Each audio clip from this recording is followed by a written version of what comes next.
Now that you've had a chance to read a variety of literacy narratives, it's time to think about writing your own. How will you tell your story? As you've seen in the narratives that you've read so far, there are different styles of writing, there are different kinds of literacy, and all of them are valid for this assignment. So I want you to write in your voice. I want you to tell the story that you think matters when it comes to what you've learned, what skills, what knowledge you have that you've decided to focus on. But I do think that there are certain strategies and certain ingredients that one can find in an effective literacy narrative. And so in this video, we're going to take a look at how the writers that you have read, how they take their stories and transform them into literacy narratives that are meant for readers to identify with, to feel like they can understand, to feel like they can picture themselves in that story. We want to feel like we are there with Matt de la Peña as he discovers the color purple for the first time, that this novel, unlike anything he's read before, can touch him emotionally. We want to feel that we are there with him trying to fight that single tear that drops down. We want to feel that even if we're not big video game players, that when we read the essay by Alex Tharp, that we could see how video games could be a form of stress release, a way to explore lands we would never imagine otherwise, to socialize and connect to faraway friends. The goal of your literacy narrative is twofold. One, it's an opportunity for you to explore memories and experiences you've had with your literacy and to think about, where it has taken you in your life, what it matters to you, how it has changed you. But a literacy narrative is not written for you alone. You want to imagine that your literacy narrative could be published and someone else could read it. How will you make them feel like they are in your story? How will you help them to understand the experiences you've had and the lessons you've learned? Well, we're going to take a look at some strategies that are a surefire way to make your story come to life. The essential literacy narrative ingredients, according to our textbook, are that it is a well-told story that contains vivid detail and indicates the significance of the narrative. Now, those may sound like pretty broad terms. It's all fine and good for me to tell you, well, tell me a good story. Well, what does that mean exactly? What kinds of details should be vivid? How do we make them vivid? We'll break these down one at a time and take a look at how some of the authors you've read have accomplished these goals. A well-told story has a variety of different possible definitions, but if we go back to the basics, you've probably learned this at some point throughout your English classes, that all stories tend to contain 5 essential pieces. There are characters, there is a setting, there is a plot, some kind of conflict, and a theme, or more than one theme. And so your literacy narrative will also contain these things. The only character might be you, but you might also find that other people have influenced your literacy journey. There will be a setting, a time, a place, more than one perhaps, depending upon the length of time that your story spans. A plot. This is a process that you're describing of how you learned a skill or knowledge base, how it affected you over time. And so you don't just want to write this like a traditional essay. You are telling a story of events, of memories, and you will reflect upon them. As far as conflict goes, that might differ from person to person. It may not be that you were faced with an extraordinary challenge that your literacy helped you to overcome, but there was something that happened in your life that influenced you to pursue this form of literacy. What was it? What was, if not the conflict, the moment of change? The moment that your story began to focus on this form of literacy. And what kinds of themes are present, that might not be immediately apparent to you. The first goal is to just get your story down on paper. And then you can look over it and reflect upon, well, what is the meaning here? What is the constant theme throughout my story? What did I learn? What did I feel? Those things will come as you write. But let's take a look at some examples of how some of the authors you have read have inserted these ingredients into their stories. If we look at Sometimes the Tough Teen is Quietly Writing by Matt De La Peña, we see that not only is he a big part of this story, but his father is as well. We might even say that this is a literacy narrative that is just as much about Matt's father's literacy journey as it is Matt himself. And we also see the character of the real life person, but nonetheless we can refer to them as characters, of Professor Maine, that professor who read a book, thought of her student, and said, "You need to read this." And then that book, The Color Purple, changed his life. And so some of the characters in your story make only a brief appearance, but more than likely, you are not the only person in your literacy narrative.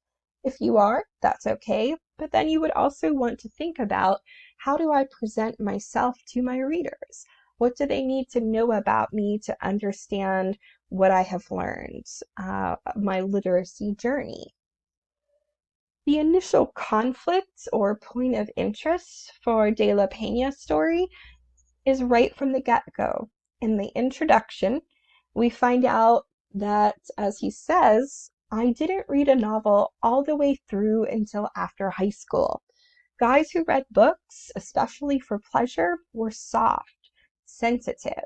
And if there was one thing a guy couldn't be in my machista Mexican family, it was sensitive. My old man didn't play that.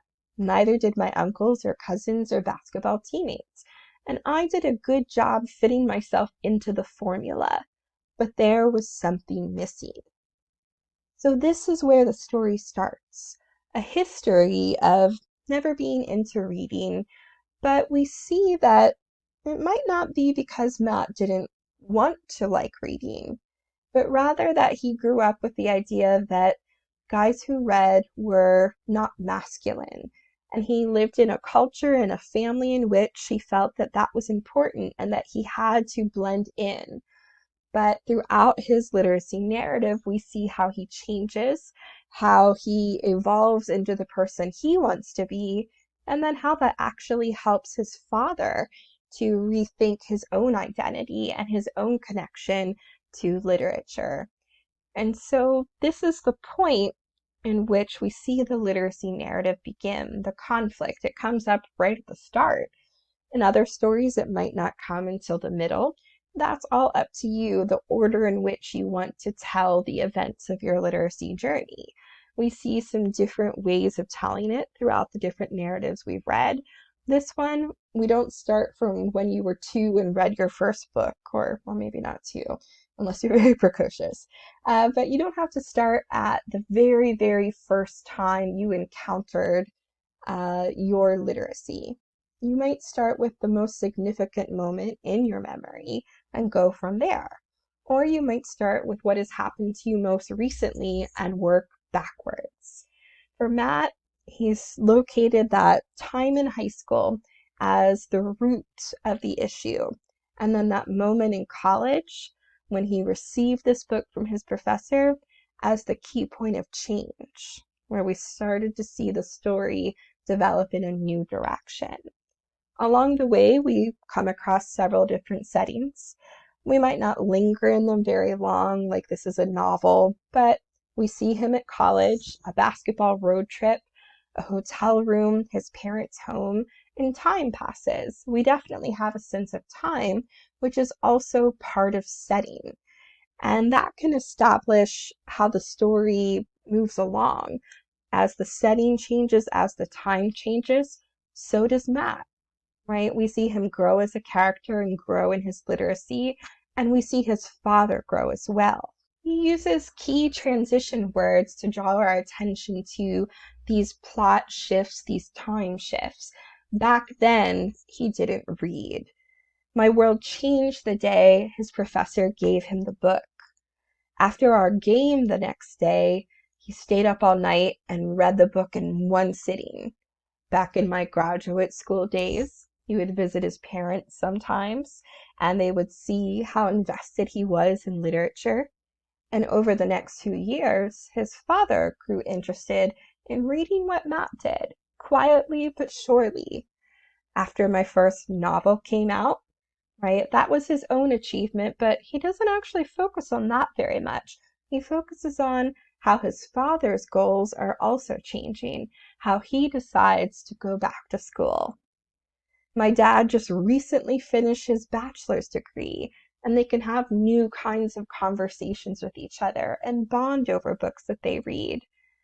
Sometimes when I have these conversations with my dad, that brings us up to the present, right? Even now, sometimes Matt de la Pena is still finding himself marveling at how much his dad has changed. This man who he thought of as uber masculine and only liked to have a beer and watch cops on TV is someone who has found a different part of himself, just like Matt did, and they have that. They don't always share their feelings with one another, but they share their love of books. And so these changes in time also illustrate the plot change, right? The growth of the characters. You want to think likewise in your narrative. How do I show how I changed over time? How do I illustrate what I learned over time? Yours might not span the same amount of time as Matt de la Pena's narrative. Your narrative could be about a day, a week, a month. That is entirely up to you. But you do want to think about what are the main points? What are the main memories that I want my reader to know about? What is my plot, essentially? There are a number of different themes that we can take away from Matt de la Pena's essay. We might consider common words that are used. We might read it and then think about it like we would any other story we read and try to understand, well, what are the big takeaways? What are the messages? What has the writer learned about themselves? So we see an emphasis upon hope. After he finishes The Color Purple and talks to his professor about it, he tells us, "My professor said something I will never forget. Even in the harshest and ugliest of circumstances," she explained, "there's still hope." That's what she loved about The Color Purple. It's what I loved most too, I decided, that hope.